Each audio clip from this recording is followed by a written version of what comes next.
The front foot elevated kneeling hip flexor stretch is a great progression from the typical kneeling hip flexor stretch. The front foot elevated kneeling hip flexor stretch is a progression from the typical kneeling hip flexor stretch. So first I'd like to go through that.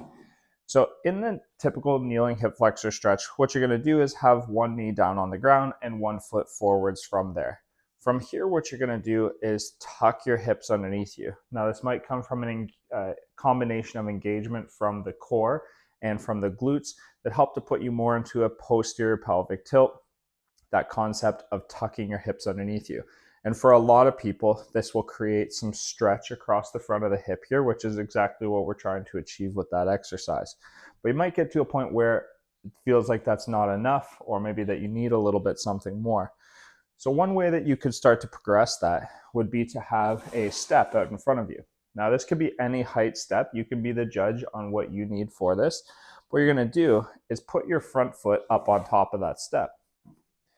So what's happening here is that that front foot, now being elevated, is starting to naturally tuck the hips underneath me here already, and creating this greater separation between the leg that's elevated and the leg that's back.